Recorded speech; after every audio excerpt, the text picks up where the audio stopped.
Alright, what's up sa inyo mga kababayan? So ito pong pag-uusapan natin mga kababayan ay walang iba lang naman kung hindi yung nangyayaring karma ngayon kay Sir OG Diaz dahil sa mga naging pagbanat niya nung mga nakaraan dito po sa Tito Vic and Joey. At ngayon mga kababayan, dun sa kanyang in-upload na video, talagang masasabi po natin na nakabiso po siya ng isang impormasyon na talagang nagkamali siya mga kababayan na naging dahilan pa para mabansagan siyang nagpapakalat ng fake news.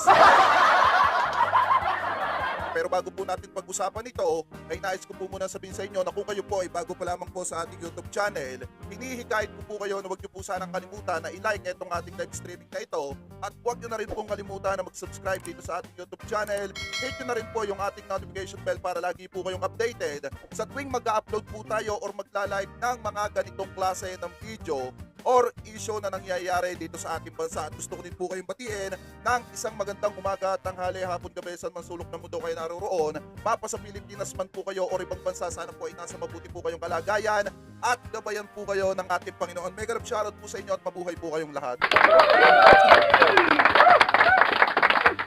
So anyway, punta naman po tayo dito sa topic natin na kung saan may lumabas daw pong balita. Hindi ko alam kung tunay na balita ito or gawa-gawa lang ni OG Diaz. Kasi ito yung sinasabi ko sa inyo nung nakaraan pa. Hindi natin kailangan, mga kababayan, makipagpaligsahan kay OG Diaz, pataasin yung subscriber natin para pansinin niya, at least mga kababayan, di ba, sinasabi ko pa nga sa inyo nung nakaraan, hindi na natin kailangan pong pataasin yung subscriber para patulan lang tayo ni OG Diaz. Ang mahalaga mga kababayan, yung pagtatalakay natin, hindi tayo nababansagan na fake news. Hindi tayo nababansagan na nagpapakalat ng fake news mga kababayan kasi dito sa balitang tatalakayin natin may kumalat daw na balita na kung saan eto daw pong si Daniel Padilla at saka daw po itong si Andrea Brillantes, tama ba? Brillantes mga kababayan, palihim daw na nagkikita. Ayon daw dito kay OG Diaz mga kababayan, gaano daw ito katotoo? So ngayon, hindi nagustuhan niya na napakaraming tao. Kasi may mga lumalabas daw na balita na hiwalay na daw itong si Daniel Padilla at saka daw po itong si Catherine Bernardo at ang dahilan daw ay itong si Andrea dahil palihim daw po na nagkikita itong si Daniel at saka daw po itong si Andrea at yan daw pong balitang yan ay nanggaling daw po kay OG Diaz. Alam nyo, nung nakita ko nga itong balitang ito, sabi ko hindi pa nadala si Sir OG Diaz dun sa kumalat na balita patungkol dun sa binitawan niyang salita na itong si Vanessa Rabal ay hindi anak ni Jeric Rabal. Walang kadala-dala. Diba kasi sabi dito mga kababayan, ito daw, Daniel Padilla, Catherine Bernardo at Andrea Brillantes. At truly nga kaya ang chikang patagong nagkikita ang mga kapamilya star na sina Daniel Padilla at saka itong si Andrea. Sa latest episode kasi ng Showbiz Update, isiniwalat ng talent manager na si OG Diaz na ayon sa sitset ng kanyang source ay palihim ngang nagtatagpo ang dalawa. Sabi pa dito, matatandang ilang araw na ring palaisipan sa madlang netizen kung ano nga ba ang estado ng relasyon ni Catherine at Daniel dahil muli na namang nabuhay ang balitang hiwalay na umano ang dalawa. Partida mga kababayan, wala pang kumpirmasyon kung hiwalay na si Catherine at saka itong si Daniel. Pero nagpakalat mga kababayan na itong si OG Diaz na ito daw pong si Catherine, na ito daw pong si Daniel Padilla at ito daw pong si Andrea ay palihim daw pong nagkikita. Ang masaklap pa nun mga kababayan ay sit-sit lamang daw po yun. Kumbaga mga kababayan, parang may bumulong lang sa kanya na isang source. Kasi mga kababayan, kung ito walang katotohanan, talagang fake news si OG Diaz. Talagang masasabi natin na itong nangyayari sa kanya mga inilalabas na balita, ito'y karmang matindi. Yung ginagawa niyang pagbanat dati sa Tito Vic and Joey, yung mga pagbabatikos niya, di ba, na-interview niya pa nga itong si Miss Lalo Soto, hanggang sa pagkatapos ng interview, ilang araw lang yung nakakalipas, naglabas na naman ng content against na naman doon. Ngayon mga kababayan, walang kadala-dala na pagmura na nga ni Vanessa Rabal, walang kadala-dala, tumira na naman.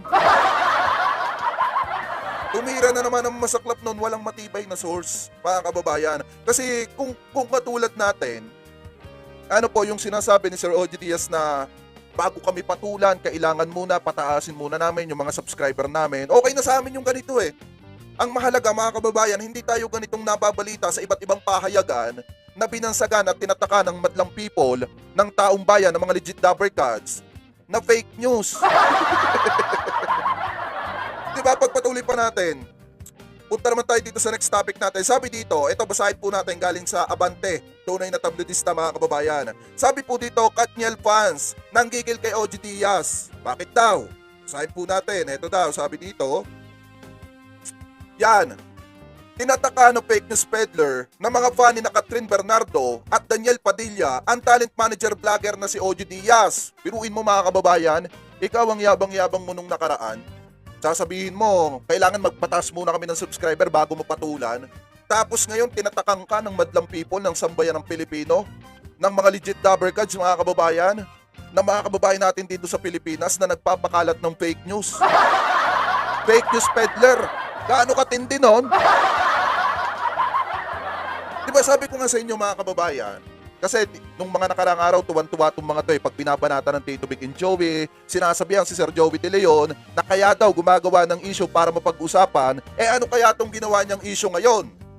Na napapag-usapan siya. Ang masakla pa nito mga kababayan, pinag-uusapan siya as masamang imahe.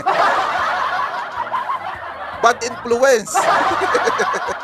Kasi nagpapakalat ng hindi magandang balita at walang katotohanan. Sabi pa dito mga kababayan, kaugnay ito sa mga isiniwalat ni OG tungkol sa relasyon ni Catherine at Daniel.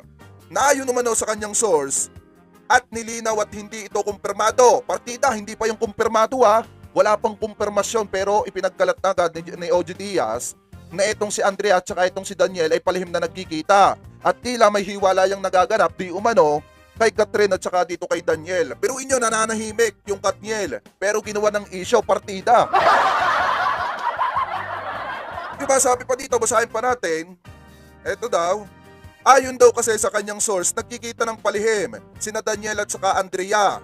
Dagdag pa niya, pinagsisilosan umano ni Catherine si Andrea kaya ayaw nitong makasama sa trabaho ang huli. Sabi dyan, pinag-usapan din umano sa social media ang di umano'y hiwalayan ni Catherine at Daniel dahil kay Andrea. Pero nyo kung gaano kagaling gumawa ng script yung si OG. Hindi ko papangarapin maging kasing sikat mo kung ganito yung imahe ko. Diba? Ano kaya nangyayari doon sa mga bumabatikos ngayon sa Tito Vic and Joey? Ba't para tila kinakarma ata? Sabi pa dito mga kababayan, basahin pa natin. Yan. Dahil dito'y nanggalaite kay OG ang mga fan ng Katniel at nagtrending siya sa Twitter. Nitong Nobyembre 9 mga kababayan, sabi pa dito, narito ang reaksyon ng ilan sa mga netizen. Sabi dito ni Cheng, hindi dapat laging ganito. Ayan. Ilang years niyong binuo, ninakat ang pangalan at katayuan nyo sa industriya tapos hahayaan nyo lang sirain kayo dahil sa fake news ni OG Diaz. Fake news peddler. Alam nyo kung ako sa Katniel, ididemanda ko to kasi paninirang puri yan. Grabe yung ginagawa ni OG Diaz mga kababayan, paninirang puri yan. Hindi pa ba siya nakontento? Hindi ka pa ba nakontento doon kay Vanessa Rabal nung ipagkalat mo na hindi tunay na anak nitong si Jeric Rabal? Ay grabe. Sabi pa dito mga kababayan, eto sabi ni Bella Nexi, it's all about the money, money, money. Shame on you na people. Eto pa, OG Diaz, fake news peddler. Kami nagsasabi. Sabi pa dito mga kababayan, basahin pa natin. Eto, OG and your protective on her. Sinaway mo siya na sumayaw sa labas kasi may mga lalaki. So why you're doing this? To Andrea and Kat, why are you setting them up? OG Diaz, fake news peddler.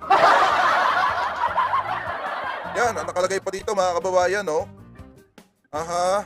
I just realized because of this fake news possible na di na magkasama sina Catherine at saka ito daw pong si Andrea. In the project, normalize blaming fake news peddlers mga kababayan. Grabe naman. Sabi pa dito mga kababayan, maling-mali na ginagawa nilang source of income yung pagchichismis at paninira. Sa kapwa artist nila, OG Diaz, fake news peddler. Hindi nga confirm pero nilabas mo yon. Gago. Ano yan? Do they even know the impact of spreading fake news? Yan yung sinasabi mga kababayan. Naturingan ka pa namang kakamping. Pero nagpapakalat ka ng fake news, Sir OG Diaz. Sinasayang mo yung imahit pangalan mo. Kilalang kilala ka pa naman bilang manager vlogger. Kilalang manager vlogger. Diba sabi mo pa nga, kung gusto mong patulan mo kami, pataasin namin ang subscriber namin. Pero kung ako tatanungin mo, ayaw kitang patulan kung tutuusin. Ayaw kong pumatol sa isang fake news peddler.